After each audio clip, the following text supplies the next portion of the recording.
Sizdeyiz. Değerli arkadaşlarım, iyi haftalar diliyorum.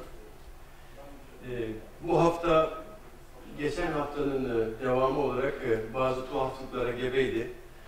Geçen hafta enteresan bir şekilde bazı emtiaların, birçoklarının, örneğin tahıllar, petrol, doğalgaz, hatta kömür gibi ürünleri ciddi olarak bir toparlama, rally yaptığını gördük ve bunu yaparken dolar endeksi bir hayli yüksekti. Artı bütün bu emtiaları etkileyen Çin'den gelen ithalat-ihracat rakamları da oldukça negatifti. Ama bütün bunlara rağmen bu emtialar yükseldi. Bu biraz tuhaf. Bu hafta bakalım ne yapacaklar. Bir diğer önemli gelişme elbette Fed'in etrafında dolanıyor. ABD tahvillerinde getiriler bir hayli yükseldi. 10 yıllıklar, 30 yıllıklar bir hayli yüksek. Bu tabii enflasyon meselesinde önemli olmaya başladı. Onun ötesinde daha da önemlisi tahvil fiyatlarının yükselmesi, getirilerin yükselmesi bir bakıma sürekli olarak ortada kararsız, uzun zamandır yatay giden sermaye piyasası endekslerini, Dow Jones, S&P gibi endeksleri de biraz zora sokabilir.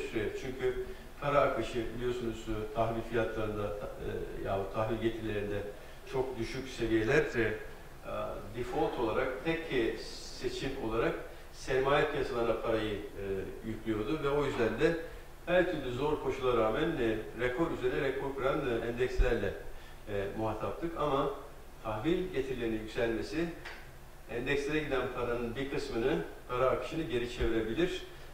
Böyle bir halde endekslerde ciddi bir düzeltmenin getireceği panikle de Fed'in ne yapacağı meselesi tekrar gündeme gelir. Yani Fed'in biraz geri adım atma meselesi söz konusu olabilir. Bu hafta içinde en önemli yine tayin edici lider komutu emtia olarak petrolü görüyoruz. Petrol fiyatları 50 dolar üzerine WTI, 52 dolar civarı Brent yükseldiler. Bu birkaç haftalık çıkışın sonunda geldikleri yer. Şimdi buradan geriye gelir mi, gelmez mi, tamam mı, devam mı meselesi piyasalarda en çok ilgilenilen konu olan mesele. Şimdi elbette ki petrolde son zamanlarda o hep problem olan devasa stokların azalması ve OPEC, Rusya ve diğer ülkelerin bir anlamda üretimi kısacakları beklentilerin iyimserliğiyle fiyatlar bir hayli yükseldi. Şimdi bundan sonra ne olur sorusu doğrudan doğruya elbette ki stokların azalması devam ederse iyidir. Bu readjustment dediğimiz petrol fiyatlarının çok düşük seviyelerden daha yukarı seviyelerde denge arayışı sürecini devam ettirebilir. Ama daha önemlisi piyasalarda OPEC ne yapacak? İstanbul'da biliyorsunuz toplaştılar, bazı açıklamalar oldu. Ama asıl mesele Kasım ayında Viyana'daki toplantıda bu prensip anlaşmasını kağıt üzerinde imzalayıp yürürlüğe sokacaklar mı? Şimdi beklentiler bu yönde. Evet bunu yapabilirler. Ama bu petrol fiyatları nasıl etkiler meselesinde biraz kuşkularım var. Şöyle ki petrol fiyatlarının tavan sınırlaması yani üretim kotalarında bir sınırlama yeni bir şey değil. Bunu 40 yıldır OPEC yapıyor. Ama her defasında hemen anlaşma sonrasında üyeler daha fazla üretmeye başlıyor. Çünkü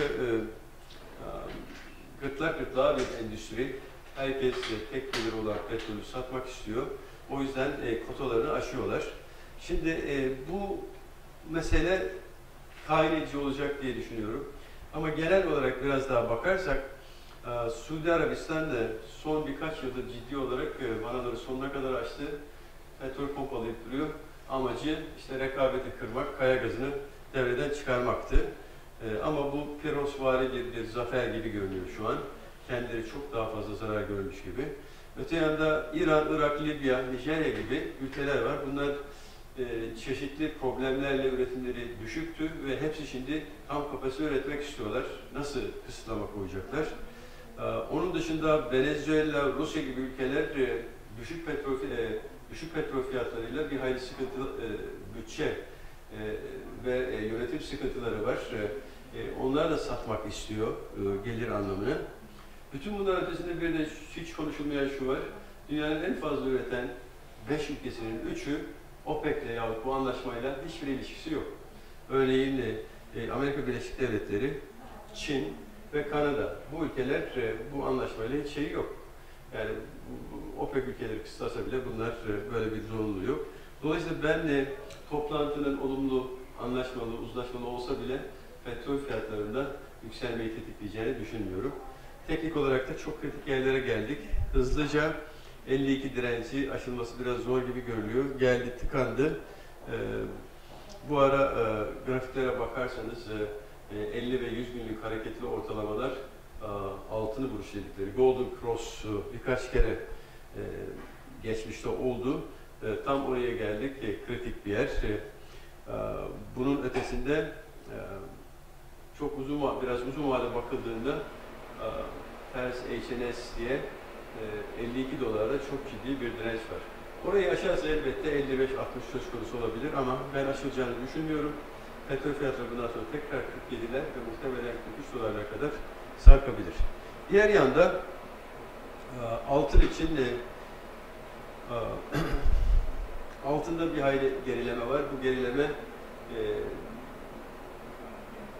1220 seviyelerinde durmaya gelir. Yani en fazla 1220, hatta 1200'de koyalım belki biraz uzun vadeli traderler için.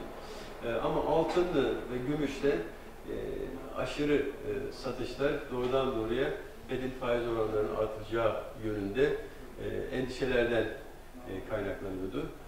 Bu alanda az önce bahsettiğim gibi biraz gevşeme yahut Fed'in tereddüt etmesi, kararsız kalması halinde kıymetli metallerde ciddi bir rally başlayabilir. Hepinize teşekkür ediyorum arkadaşlar. Başarılar diliyorum. Hoşça kalın.